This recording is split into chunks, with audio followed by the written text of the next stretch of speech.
The microphone didn't fall. She set it down. That was the first thing Renata Solis noticed from table 4, not the sound, but the intention behind it. The deliberate way Adeze Nwosu's hand moved. The calm of a woman who had decided in the space of one breath that she no longer needed to hold it. The click carried 29 floors above the Chicago River, 312 guests in evening wear. A room that had taken 4 years and $47.3 million to build. Every stone hand-selected, every ceiling angle calculated, every surface placed so that voices would travel exactly as far as they needed to go. One voice had just gone too far. Mung Hee-seo was still standing. Her smile had not moved. Her pearls caught the light from the Murano chandeliers, the way certain objects do when they are very certain of their own importance. She had just told the woman who built this room that she was sitting at the wrong table. What Mung Hee-seo did not know, what she had never once bothered to find out, was whose name was engraved on the wall directly above her head. If you're watching this right now, hit subscribe before you keep scrolling. Drop your city and your local time in the comments. I want to know where in the world you're watching from. Because what this woman does next, without raising her voice once, without a single word of explanation, is exactly why this story is going to stay with you. Stay with me. Because the woman who just set that microphone down, she already knew something that everyone else in that room was going to spend the next 40 minutes finding out. The henna on Adeze Nwosu's left wrist was 3 days old.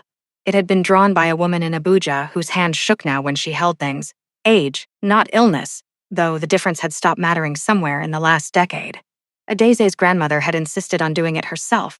She had held the applicator cone the way she had held everything her whole life, with the particular steadiness of someone who knew that trembling hands and precise work were not mutually exclusive.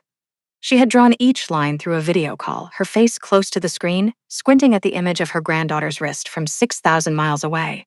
At one point, she had stopped and said, in Igbo, "Hold still, I can see you breathing." Adeze had laughed so hard the artist had to start that section again. That was 3 days ago. Tonight, under the Murano chandeliers of the room she had spent 4 years building, the henna had deepened to the color of dark wood. She did not cover it. She had not planned to. She had not planned most of the things in her life that mattered. Emmanuel Nwosu had not planned Chicago either. He had arrived in 1991 with $312 in a money belt, a suitcase containing 3 dress shirts and a drafting compass, and a notebook filled with building sketches that no one in Lagos had wanted to pay him to draw. He was 24 years old. He spoke English and Igbo and enough French to argue with a contractor. He found work on a construction crew in Bridgeport, carrying materials first, reading blueprints second, correcting the blueprints third, quietly, in pencil, leaving the corrections unsigned so no one had to be embarrassed about it. Within 8 years, he owned the crew. Within 14, he owned 3 buildings. He called Adeze's every Sunday no matter what city he was in. He called from Lagos, from London, from hotel rooms in cities she couldn't pronounce yet. He always asked the same 3 questions in the same order. Are you eating? Are you drawing? Are you listening to people who are smarter than you? She always answered yes to the first 2. The third one depended on the week. He died on a Tuesday in March on a construction site in the West Loop, of a cardiac event so sudden that the site foreman said later he had simply sat down on a stack of lumber and did not get up again. He was 57. He had a meeting that afternoon. He had not canceled it. Adeze was 28 years old. She flew back from London in 11 hours and 40 minutes and did not cry until she was standing in her father's office, looking at the photograph on his desk. Emmanuel at 31, standing in front of a building that was not finished yet, holding a set of blueprints, grinning at whoever was behind the camera like the building was already done in his mind, and the rest of the world just needed time to catch up. She kept the photograph. She kept the office. She kept everything except the grief which she converted, the way her father had converted everything he couldn't control, into work. He left her 2 things of consequence. The first was a company with 6 employees, 3 ongoing contracts, and a name that was just his initials on a piece of letterhead. The second was a building. It had been a hotel once, a mid-tier property in River North that had filed for bankruptcy in 2009 and spent 11 years in various stages of legal limbo before Emmanuel bought it at auction for 61M in the last year of his life. He had told Adeze he bought it because the bones were good. She had walked through it with him the following weekend, stepping over debris in the lobby, her breath visible in the unheated air, and she had said, "Papa, the bones are the only thing left." He had smiled. That's all you need. She renamed the company Nwosu Plus Partners the week she took over. She spent 4 months doing nothing but walking through that building with a measuring tape and a notebook, learning it the way her father had taught her to learn a site, by feel first, numbers second. She mapped every ceiling height, every load-bearing wall, every place the afternoon light came through, and every place it didn't. Then she rebuilt it. 4 years, $47.3 million. 41 subcontractors. One argument with the city over the roofline that she won by submitting a 40-page structural brief that the permit office later admitted they had framed and put on the wall. When the Hartwell Grand opened in January of 2021, Architectural Digest called it the most considered renovation in Chicago in a decade. A journalist from the Tribune called to request an interview. Adaze thanked him and declined. She had a tumbang, a plaque, installed above the fireplace in the Caldwell room instead. Bronze. Simple. In memory of Emmanuel Naussus, who believed in building things that last. This building was rescored by his daughter. She let that speak for her. She met Woojin Seo 14 months later at a property auction on the 41st floor of a building she had designed for someone else. He was bidding on a derelict warehouse in South Loop. She was there as the architectural consultant for the seller. She had spent 3 weeks assessing the property and knew to the dollar what it was worth and why. He bid 2.3 M over her valuation. She advised her client to hold. He bid again. She held. On the 4th round, he looked across the room at her, not with frustration, but with the particular attention of a man who had just realized he was operating without information he needed. He lost the bid. Afterward, he crossed the room and stood in front of her with the directness of someone who had not spent much of his life asking permission for things. "You're the consultant." "I am." "You've never taken a contract from CO Capital." It was not a question. He had looked this up. "No," she said. "Why not?" She looked at him for a moment. He was very still. Some men perform stillness. His was the real kind, the kind built over years of learning that the person who moves first gives something away. "Because your buildings don't have souls, Mr. Seo." 11 seconds of silence. "Teach me," he said. She almost smiled, almost. That was 22 months before the night Myung-hee Seo stood up in the room Emmanuel Nwosu's daughter had built, pointed at her future daughter-in-law, and told her to go find the staff table. None of the 312 guests in the Caldwell room knew any of this. Myung-hee certainly didn't. She had been too busy planning to bother reading the wall. Woojin Seos was 19 years old the first time he understood that the world had 2 layers. Not rich and poor. Not legal and illegal. Those were the categories people used when they hadn't looked closely enough. The real division was simpler. People who knew which rules actually applied to them, and people who had been told all the rules applied to them equally and had never thought to question it. He was 19. He was working the night shift at a logistics warehouse in Bridgeport, sorting manifests for a shipping company whose paperwork never quite matched its cargo. He was the fastest reader in the building. He was also the only one who understood what the discrepancies meant. One evening, a man in a good coat came to the warehouse, walked past the supervisor without stopping, and found Woojin at his station. The man asked him one question. Woojin answered honestly. 2 weeks later, he was no longer sorting manifests. He was reading other things entirely. He did not enter that world because he was cruel. He was not, then or later, a cruel man. He entered it because he was 21 years old and his mother was working double shifts at a dry cleaner in Koreatown, and he had done the arithmetic on every legitimate path available to him, and none of them moved fast enough. He was good at 2 things, reading people and remembering what they wanted to hide. In a legitimate business, those skills took decades to monetize. In the world he had found himself in, they were worth something immediately. He learned to assess a person's in 30 seconds. Not their mood, their pressure points. The specific combination of fear and want that made them predictable. He learned that most people, given the choice between a difficult truth and a comfortable silence, would choose the silence every time. And he learned that the person who holds the silence holds everything. He spent 9 years in that world. He was never arrested. He was never photographed. His name appeared in no filings, no court documents, no federal reports, because he had been careful from the beginning, never to be the person whose name needed to appear. At 28, he began buying. Not properties, not businesses, the debts, the obligations, the specific financial arrangements that held the network together. He bought them quietly, one transaction at a time, over the course of 31 months. By the time anyone understood what he was doing, the network belonged to him. And by the time it belonged to him, he had already begun converting it, asset by asset, account by account, into something that could stand in daylight without squinting. CO Capital Group filed its articles of incorporation in the state of Illinois on a Thursday in November.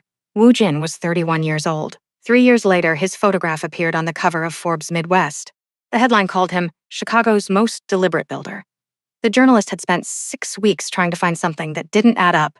She had found nothing. Not because nothing existed, but because Woojin had spent a decade making sure that whatever existed was buried under so many layers of legitimate paper that the digging itself became the story, and nobody wanted to publish a story about digging. He had not told his mother any of this. She knew enough. She had always known enough to understand that her son's success was not entirely explicable by hard work and timing, But Myung-hee Seo was a practical woman, and practical women in her position did not ask questions whose answers would require them to change their behavior. What she had done instead for 10 years was use his name. 4 charity boards, 2 arts foundations, Thursday afternoon lunches with women who wore Chanel to places that didn't require it, and spoke about philanthropy in the specific tone of people who confused the two. All of it accessed through the door that Woojin's name opened. She had never once considered that the door could close. He told her about a daisy on a Tuesday evening in late September, 7 weeks before the engagement dinner. He had chosen the timing deliberately, long enough to be respectful, short enough to limit the damage.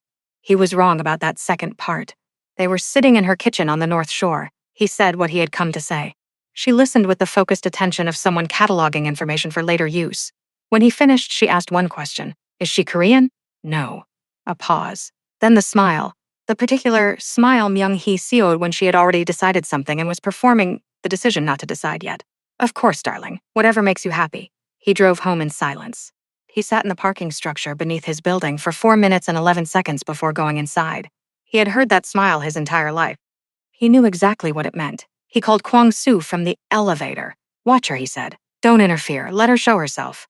Kwang-soo said nothing. That was the correct response. The choice of the Hartwell Grand had not been accidental. Woojin had known the building's ownership structure before he ever walked through its doors. He had read the deed. He had read the renovation permits. He had read the architectural digest piece that Adazy had declined to participate in, and the Tribune profile request she had turned down, and the bronze plaque text that had been submitted to the fabricator in October of 2020. He had chosen it because he wanted her to stand on her own ground. Because in 22 months of knowing Adeyeze Nwosu, he had learned that she was most fully herself in the spaces she had built. And he wanted, for one evening before they became each other's family in front of everyone they knew, for her to be entirely herself. He had not anticipated his mother choosing that same evening. He had not anticipated her timing. The car pulled up to the Hartwell Grand at 7:41 p.m. Woojin did not get out immediately. He sat looking up at the building, the River North limestone, the restored iron window frames, the light coming from the 29th floor where 312 people were already seated for dinner. 7 seconds. Kwang-soo did not speak. Woojin opened the door and got out. He had miscalculated one thing. Not his mother's cruelty. He had built that into every plan he'd made since he was 19 years old. Not her certainty that she was right. He had expected both of those. Her timing. He had underestimated her timing. The Caldwell room held sound the way certain rooms do when they have been designed by someone who understood that silence is not the absence of noise. It is the presence of attention. Adaze had calculated the ceiling height at 22 feet and 4 inches, not for aesthetics, though the result was undeniably beautiful, but because at that precise height, with the north wall finished in raw plaster and the south wall in reclaimed oak, a voice at normal conversational volume would carry to the far corner without effort. She had tested it herself, standing at the fireplace, reading aloud from her father's notebook while her site manager stood at the back wall with his eyes closed, nodding. Every word had reached him. Tonight, the room was full. 312 guests in evening clothes, seated at round tables draped in ivory linen. The Murano chandeliers, original to the building's 1927 construction, restored at a cost of $83,000 for the set, hung low enough to cast warmth across every face at every table. The bar along the east wall had been open for 40 minutes. The room had reached the temperature that good rooms reach when the right number of people are in them and the night has not yet decided what it is going to be. Above the fireplace at the room's far end, the bronze plaque caught the light the way bronze does. Dully, without calling attention to itself, the way things that do not need to prove anything tend to behave. Seung Hee-seo had been sitting directly beneath it for 1 hour and 53 minutes. She had not looked up once. Adaze stood at 7 minutes past 9. She had not prepared remarks. She did not need to. She had spent 11 years standing in front of clients, contractors, city planners, and zoning boards, and she had learned early that the people who read from notes were the people who did not fully believe what they were saying. She picked up the microphone from the table, a small wireless unit, matte black, barely visible in her hand, and she turned to face the room. She had just drawn breath to begin when Myung-hee stood up, not dramatically. That was the craft of it. She rose with the unhurried ease of a woman performing unreasonable action, and she spoke at the precise volume required to be heard at the surrounding tables without appearing to raise her voice. Excuse me, I think there's been a confusion with the seating. This young woman, a small, courteous gesture in Adazy's direction. She's with the event coordination team, isn't she? Sweetheart, the staff table is just through the back. We'll make sure you're taken care of. 4 tables turned, then 6. Then the room began to go quiet in the particular way rooms go quiet when people have heard something they are pretending not to have heard. A silence that moves inward from the edges, careful and deliberate, like water finding its level. Adaze set the microphone down, not dropped. Not placed with emphasis, set down with the same calm economy of movement she used when she was finished with a tool she no longer needed. The click of it against the Calacatta marble was small and sharp and carried to every corner of the room, exactly as she had designed it to. She looked at Myung-hee, not with anger. Anger would have been easier to dismiss. She looked at her the way a structural engineer looks at a load-bearing wall that someone has just proposed removing, with the patient attention of someone calculating, in real time, exactly what is going to happen next. "I'd be careful with that sentence, Mrs. Seo," she said. Her voice needed no amplification. She had built the room to carry it. It tends to follow people. No one in the Caldwell room understood what that meant. Myung-hee understood least of all. She processed it, found no threat she could identify, and did what she had planned to do regardless. The smile did not waver.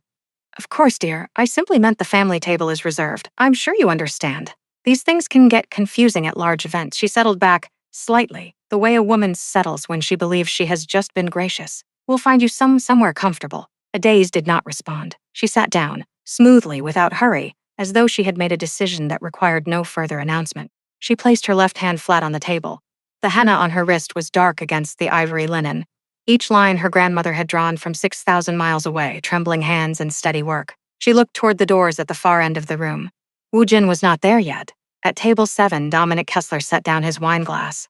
He was 53 years old and had covered Chicago business for the Tribune for 19 of those years, which meant he had developed the specific instinct of a man who had learned to recognize the moment before a story became a story. He had heard Myung-hee's words. He had watched Adaze's response. He had looked up, reflexively, the way journalists look up when something registers, and his eyes had found the bronze plaque above the fireplace. He read it twice. Then he reached into his jacket pocket and took out his phone. He did not open his camera. He opened his notes application and typed 4 words. Then he put the phone face down on the table and picked up his wine glass again. He would not write about tonight. He had already decided that. But he had learned in 19 years to write things down before the room shifted, because rooms always shifted, and what was true before the shift was sometimes more important than what came after. At table 4, Renata Solis had already folded her napkin. She was half out of her chair, the particular posture of a woman who has made a decision and is waiting for confirmation to execute it, when Adaze turned her head and looked directly at her. A single small shake.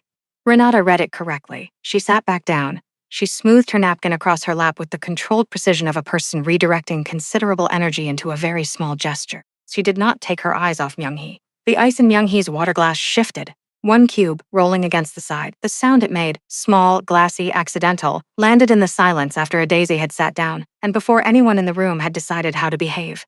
In a room designed to carry sound, it carried. At the table nearest the fireplace, a woman in a gray dress looked at her husband. He looked at the tablecloth. Neither of them spoke. The chandeliers continued their patient, indifferent illumination. The plaque above the fireplace said what it had always said. 63 seconds later, the doors to the Caldwell room opened, and every person in that room who knew the name Woo Jin Seo, and there were more of them than Myung-hee had ever thought to count, knew not to move first. He did not rush. That was the first thing the room registered. Not his presence, not his face, but the pace of him. The doors had opened, and Woo Jin Seo walked through them at the same measured speed he walked everywhere, as though the distance between where he was and where he needed to be was already accounted for and hurrying would only suggest otherwise. He did not look around. 12 people in the Caldwell room that evening knew, with varying degrees of specificity, who Woo Jin Seo had been before he became the man on the cover of Forbes Midwest. They knew through different channels: a business transaction that had resolved too cleanly, a debt that had disappeared without explanation, a conversation overheard in a parking structure in 2009 that the listener had never repeated and had never forgotten.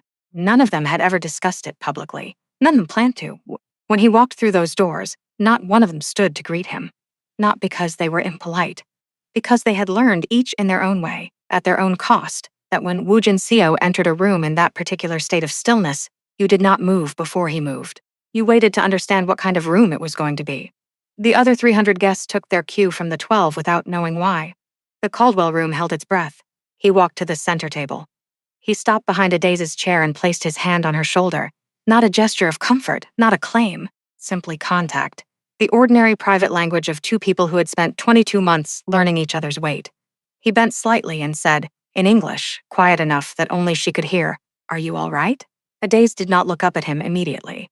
She was looking at her left hand on the table, the henna on her wrist, the lines her grandmother had drawn from Abuja, trembling hands and steady work. She looked at it for one full second. Then she looked up. "I'm fine," she said. She meant it. That was the second thing that told Meng-hee she had miscalculated. Wu Jin straightened. He turned to face his mother. He did not raise his voice. He had never needed to raise his voice in a room. Volume was for people who were not certain they would be listened to. "Mother," he said. "Tell me exactly what you said." Meng-hee had prepared for this moment. She had prepared for it with the thoroughness of a woman who had spent 40 years perfecting the performance of reasonableness in difficult situations. She explained calmly that there had been a confusion, that she had simply been trying to help, that the family table arrangement was a matter of organization, not anything else, and surely Wu Jin could understand that a mother only wanted the evening to run smoothly. She spoke for 40 seconds. He let her finish. The room did not breathe. Then he said nothing for a moment. He looked at his mother with the expression of a man doing arithmetic. Not angry arithmetic, not hurt arithmetic. The cold, patient kind, the kind he had learned at 19 years old in a warehouse in Bridgeport when he first understood that the most dangerous thing you could do in any situation was respond before you had finished calculating. He looked up. "Look up, mother." His voice was even. Conversational. The two words carried to every corner of the room without effort, exactly as the room had been designed to allow. Myung-hee looked up. Above the fireplace, the bronze plaque held the light the way it always had, without announcement, without demand, with the simple persistence of something that had been placed there to last. In memory of Emmanuel Wosu, Wu believed in building things that last. This building was rest cored by his daughter. The room read it with her. You could feel the moment it registered, not as a sound, not as a movement, but as a collective shift in understanding that moved through 312 people like a current through still water. Wu Jin waited until it had passed. "The table you told my fiancé she doesn't belong at," he said. "It's in her building. The chair you're sitting in, she designed it. The floor under your feet, she chose every stone.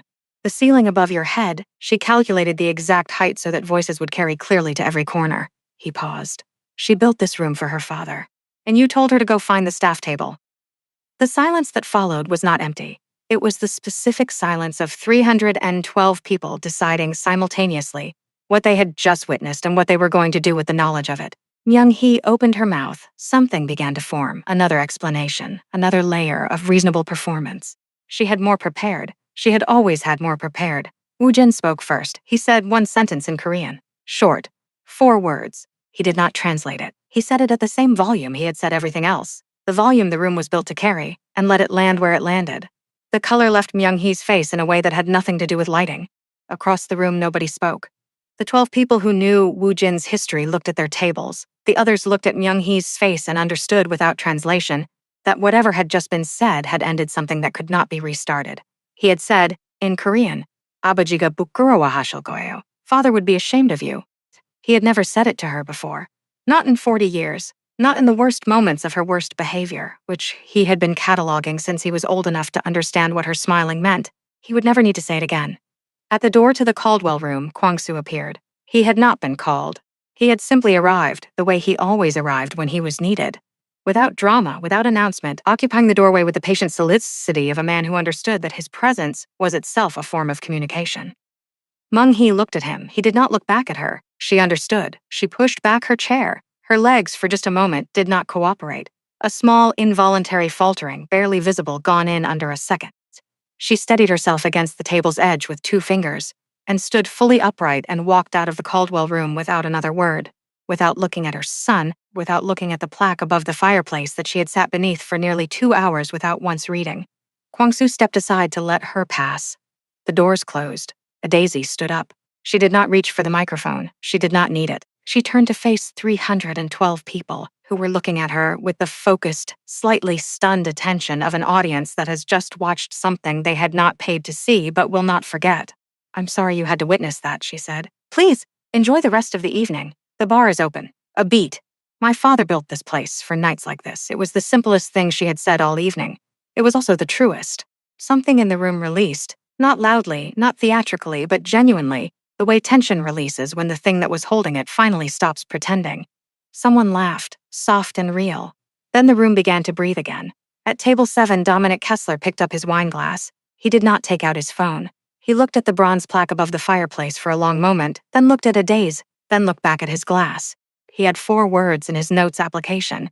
He already knew what he was going to do with them. What happened next, Woo Jin had not planned. Adaze had been carrying it since that morning. The hallway outside the Caldwell room was marble and entirely empty. Adaze had asked Theodore Wainwright to keep it clear for the evening, a standard request she made for every event at the Hartwell Grand, because guests who needed air needed a moment without being navigated around. Wainwright understood, as he understood most things about this building, that the spaces between rooms mattered as much as the rooms themselves. Tonight it held just 2 people.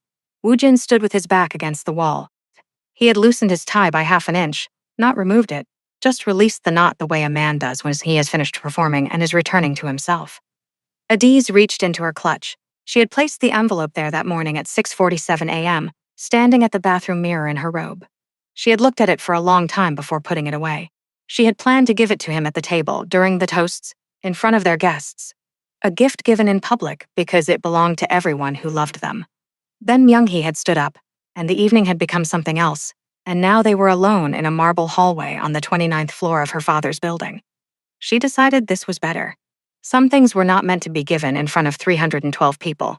He looked at the envelope, then at her. He took it. Inside was one sheet of paper, folded once. A standard clinical document, unremarkable in every way except for the measurements in the lower right quadrant and the small gray image in the center that was not yet recognizable as anything, but was already unmistakably something 7 weeks. Woo Jin did not speak. He read it once. Then again, slowly, the way a person reads something they want to be certain they are allowed to keep. 14 seconds. Then Woo Jin Seo, who had spent 15 years learning to be unreadable, who had built an entire life on the principle that stillness was protection, sat down on the floor of the hallway, not collapsed, not fell, sat down, deliberately, in his $14,500 suit on the Calicut marble that Adaze had chosen from a quarry outside Florence, and looked at the document in his hands. Theodore Wainwright came around the corner 30 seconds later. He read the situation in a single glance. He turned around and went back the way he had come without making a sound. Adaze sat down beside Woo Jin. She leaned her back against the wall and looked at the ceiling. The restoration plasterwork she had matched to original 1927 photographs, the crown molding sourced from a salvage company in Ohio. She had spent 4 years making this building exactly what it needed to be. When did you find out? Woo Jin said. 3 days ago. Why didn't you tell me? She looked at him, sitting on the floor of her building, eyes still bright with something he hadn't tried to hide. I wanted tonight to be tonight, she said. One evening that was just about the beginning of things. I had a speech prepared. Tell me. Not yet. I'll save it. She looked back at the ceiling. I'll tell her when she's old enough to ask how we knew. He went quiet. She, he said. She. He put his head back against the wall. He did not wipe his eyes. He did not seem aware of them. They sat on the marble floor for 4 minutes and 17 seconds, while 312 people on the other side of the door ate dinner and decided, collectively, that tonight had been the kind of evening that reminded them why they showed up for other people's lives. 6 weeks later, Myung-hee arrived at the Meridian Arts Gala at the Drake Hotel, her first public appearance since the Caldwell Room. She had dressed carefully. She had prepared conversation. She had told herself, in the car on the way there, that enough time had passed. The board chairman met her at the entrance. He was a courteous man. He said, Mrs. Seo? I'm afraid your membership was not renewed this cycle. She asked why. He looked at her with the practiced expression of a man who had said difficult things for 30 years and understood that the most respectful thing you could do was not explain what the other person already knew. He looked away. She stood at the entrance of the Drake for 11 seconds. Then she walked back to her car. In the same 6 weeks, Woo Jin made 4 phone calls. He withdrew Seo Capital's annual contributions from every organization whose board carried his mother's name, 4 foundations, 1 arts council, $1.7 million per year combined. No public statement. Each letter contained 1 line, a reallocation of philanthropic priorities. The following Tuesday, the Nwosu Children's Architecture Fellowship filed its articles of incorporation in Illinois. Seed funding, $2.3 million.